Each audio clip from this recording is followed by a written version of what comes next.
નમસ્કાર મિત્રો, તો આજે આપણે આવી ગયા છીએ બ્લુપ્રિન્ટ સાથે. અને બ્લુપ્રિન્ટ કઈ 2024 અને 25 ની કે જે નવી બ્લુપ્રિન્ટ આવી છે એમાં બહુ મોટો ફેરફાર થયો છે. માટે આ વિડીયો તમારા માટે ખૂબ અગત્યનો બને છે. તો જોઈએ કે ધોરણ 9 ના વિષય વિજ્ઞાન માટેનું કેવું માળખું રહેશે.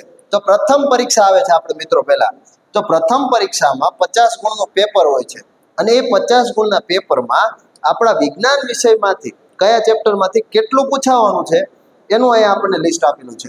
તો પહેલું જ છે આપણી આસપાસનું દ્રવ્ય. એ ચેપ્ટર પહેલું ચેપ્ટર છે એ 8 ગુણોનું રહે છે મિત્રો. બીજું ચેપ્ટર છે આપણી આસપાસના દ્રવ્યો શુદ્ધ છે, એ 8 ગુણનું છે. ત્રીજું ચેપ્ટર છે 5મા નંબરનું કે સજીવનો પાયાનો એકમ કોષ, એ રહ્યું એ 8 ગુણનું છે. 7મું ચેપ્ટર ગતિ, 8 ગુણનું છે. 8મું ચેપ્ટર બળ તથા ગતિના નિયમો, એ પણ 8 ગુણનું છે. પણ મિત્રો એક ચેપ્ટર એવું છે 12મા નંબરનો અણસ્ત્રોતોમાં સુધારણા, એ રહે છે 10 ગુણનું. એમ ટોટલ 50 ગુણ પૂરા થાય છે. પણ ધ્યાન રાખવા જેવી બાબત શું છે, 50 માંથી મિત્રો પાસ થવા માટે તો 18 ગુણ જ લાવવાના હોય છે. હવે આ 18 ગુણ કોઈ પણ બે ચેપ્ટર તમે પૂરેપૂરા કરી લ્યો, એક આ 10 માર્ક વાળું અને 8 માર્ક વાળું કોઈ પણ એક ચેપ્ટર, તમને જે પણ કેમિસ્ટ્રી, બાયોલોજી કે ફિઝિક્સમાંથી તમને જે પણ ગમતું કોઈ એક ચેપ્ટર એ કરી લેવાનું, એટલે ટોટલ 18 માર્ક આપણા પૂરા થઈ જાય છે અને આપણે પાસ થઈ શકીએ છીએ. તો પ્રથમ પરીક્ષાની વાત હતી આ. હવે આગળ જોઈએ કે પ્રથમ પરીક્ષાનું માળખું કેવું રહેશે. જો અહીંયા થોડો ઘણો ફેરફાર થયો છે. તો મિત્રો એ કહી દઈ કે 1 થી 15 પ્રશ્નો છે પહેલા વિભાગ એ માં, એના ગુણ ટોટલ 15, એટલે એક પ્રશ્ન 1 માર્કનો. અને એમાં કયા કયા હશે તો કે એમસીક્યુ હશે, પછી ખરા ખોટા, ખાલી જગ્યા, વ્યાખ્યા હોઈ શકે, જોડકા હોઈ શકે, એવી બધી વસ્તુ 1 માર્કની પહેલા 1 થી 15 પ્રશ્નોમાં હશે, જેના કુલ ગુણ 15 રહેશે. વિભાગ બી, તો વિભાગ બી માં 16 થી 24 પ્રશ્ન. હવે મિત્રો અહીંયા સમજવાની વસ્તુ શું છે કે કુલ આપણી પાસે 9 પ્રશ્નો છે, પરંતુ એ 9 પ્રશ્નોમાંથી કોઈ પણ 6 પ્રશ્ન લખવાના. એટલે કે 16 થી લઈને 24 આવી રીતે પ્રશ્નો આવે છે. 16, 17, 18, 19, 20, 21, 22, 23 અને 24. આટલા 9 પ્રશ્નોમાંથી 3, 6 અને 9 પ્રશ્નોમાંથી કોઈ પણ તમને કદાચ પહેલા આવડતા હોય 6, છેલ્લા 6 આવડતા હોય, એક આ આવડતું હોય, પછી 2 ના આવડતા હોય, પછી ના આવડતા હોય, એવી રીતે કરીને કોઈ પણ 6 પ્રશ્નોના જવાબ લખો એટલે પૂરેપૂરા માર્ક 12 મળી જાય. 6 દુને 12 માર્ક, 2 પ્રશ્નોનો 1 ગુણ, સોરી 1 પ્રશ્નનો 2 ગુણ. એવો વિભાગ સી, તો વિભાગ સી માં 25 થી લઈને 32 પ્રશ્ન હશે. એમાં કુલ 8 પ્રશ્ન હશે અને 8 માંથી 5 ના જવાબ આપવાના, એટલે 5 કરીને 15 માર્ક મળે તમને.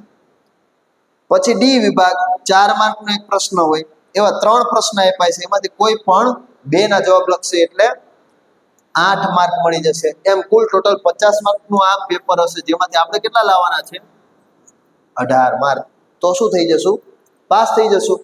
બાકી આપણે લાવવા જોઈએ તો 50 માંથી 50, પણ પાસ થવા માટે તો ફક્ત આપણે 18 ગુણની જ જરૂર પડે છે. નેક્સ્ટ જોઈએ કે પ્રથમ પરીક્ષા તો આપણે પાસ કરી ગયા, પછી આવશે દ્વિતીય પરીક્ષા. તો દ્વિતીય પરીક્ષામાં શું સમજવાનું રહે છે, તો પહેલા આપણે ચેપ્ટરનો ગુણભાર જોઈ લઈએ કે કયા ચેપ્ટરમાંથી કેટલું આવવાનું છે. તો અહીંયા અમુક ચેપ્ટર જે પ્રથમ પરીક્ષામાં પૂછાણા હતા એ જ પૂછાશે, પણ એનો ગુણભાર ઓછો હશે. એટલે કે આ પહેલો, બીજો, 5મો, 7મો અને 8મો અને આ 12મો, આટલા જે ચેપ્ટર છે એ આખા પેપરના 30% માર્ક કવર કરે છે. બાકીના 70% જે છે એ આ 4 ચેપ્ટરમાંથી આવે છે. એ ગુણભાર ઉપર જોઈ શકીએ છીએ આપણે કે જો પેલું 3 mark, 2 mark, 3 mark, 2 mark, 3 mark, 2 mark આવું છે. પછીથી 9 માર્ક, 8 માર્ક, 9, 9, 50. કુલ ટોટલ કેટલા ગુણનું છે, 50 ગુણનું છે. પણ જે નવા ચેપ્ટર છે, જેમ કે ત્રીજું ચેપ્ટર પરમાણુ અને અણુ, 8 માર્કનું, પરમાણુનું બંધારણ 9 માર્કનું, પેશીઓ 9 માર્કની, ગુરુત્વાકર્ષણ 9 માર્કનું. તો આ 4 ચેપ્ટર છે એ આપણે 8, 9, 8, 9 માર્કના છે. કેમ કે એ બીજા સત્રમાં ભણાવવાના છે અને આગળ જે સત્રમાં આપણે પરીક્ષા દઈ ચૂક્યા છીએ એ બધાના બબે 3-3 માર્કના ચેપ્ટર છે. તો આ 50 ગુણ મેળમાંથી આપણે પાસ થવું હોય તો કેટલા ગુણની જરૂર પડે છે? 18ની. તો વળી પાછા એ 18 માર્ક કઈ રીતે કરવા? કોઈ પણ 2 ચેપ્ટર 9 માર્ક વાળા કરી નાખી. ફક્ત 2 ચેપ્ટર એટલે આરામથી પાસ થઈ શકે. એટલે પાસ થવું સહેલું છે, પણ 50 માંથી 50 લાવવા હોય તો મિત્ર મહેનત કરવી પડે.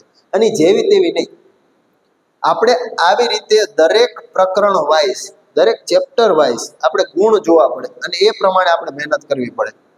તો આ થઈ ગઈ આપણા દ્વિતીય પરીક્ષાના ચેપ્ટરના ગુણભારની વાત.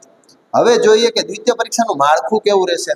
તો પ્રથમ પરીક્ષામાં જેવું માળખું હતું એ જ ટાઈપનું માળખું રહેશે દ્વિતીય પરીક્ષામાં. એટલા જ ગુણનું પેપર હશે, એટલે કે 50 ગુણનું, અને 50 માંથી આપણે 18 માર્ક પાસ થવા માટે લાવવા પડે છે.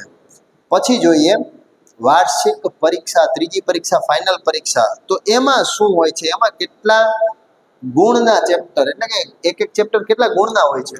તો અહીંયા આપણને 2 વસ્તુ જોવા મળશે. એક જનરલ વિકલ્પ વિના કેટલા ગુણનું છે અને એક જનરલ વિકલ્પ સાથે કેટલા ગુણનું છે. તો આપણે જે હમણાં જોયું કે કોઈ પણ 9 માંથી 6 લખો, કોઈ પણ 8 માંથી 5 લખો કે 3 માંથી 2 લખો. તો જે એ આટલામાંથી આટલા લખો તો બાકીના જે 5 લખવાના હોય 8 માંથી, તો બાકીના 3 પ્રશ્નો છે એ આપણા માટે જનરલ વિકલ્પ મળી જાય છે. તો એવી રીતે આ વિકલ્પ વિનાના ગુણ છે અને આ વિકલ્પ સાથેના ગુણ છે. તો જોઈએ કે પહેલું ચેપ્ટર છે એ પહેલા ચેપ્ટરના જનરલ વિકલ્પ વિના 7 ગુણ છે અને સાથે પણ 7 ગુણ, એટલે આપણે એમાંથી વિકલ્પ વાળો પ્રશ્ન એક પણ પૂછાવાનો નથી.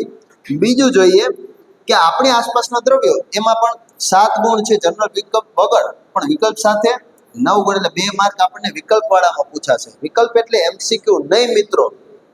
પ્રશ્ન હોય એમાં તમને ચૂઝ કરવા મળે કે 9 માંથી કોઈ પણ 6 લખવાના છે. તમે પહેલા 3 પછી 2 એવી રીતે કોઈ પણ રીતે મૂળ ટૂંકમાં 6 પ્રશ્નો લખવાના છે. તો તમારી માટે એ 9 પ્રશ્નો માંથી 3 પ્રશ્નો વિકલ્પ કહેવાય. એ વિકલ્પના ગુણ છે અહીંયા. તો કુલ ટોટલ 80 માર્કનું પેપર આવે છે. ધ્યાન દેવાની વસ્તુ એ છે કે અત્યાર સુધી આપણે જે પ્રથમ ને દ્વિતીય પરીક્ષા દીધી એ 50 ગુણની હતી, પણ હવે આવે છે 80 ગુણ. હવે એ 80 ગુણના 109 ગુણ કઈ રીતે થયા? તો કે વિકલ્પ સાથે. ટોટલ આપણી પાસે 109 ગુણનું પેપર આવશે. એમાંથી આપણે કેટલા ગુણનું લખવાનું છે? 80 ગુણનું. તો અહીંયા આપણે પાસ થવા માટે કોઈ પણ જોઈ લો, એક આ 11 ગુણ, આ 11 ગુણ, વળી પછી આ 10 ગુણ અને આ 10 ગુણ, આવા 4 ચેપ્ટર કરી નાખીએ આપણે તો પાસ થઈ જાય એના કરતાં વધારે માર્ક આવે છે.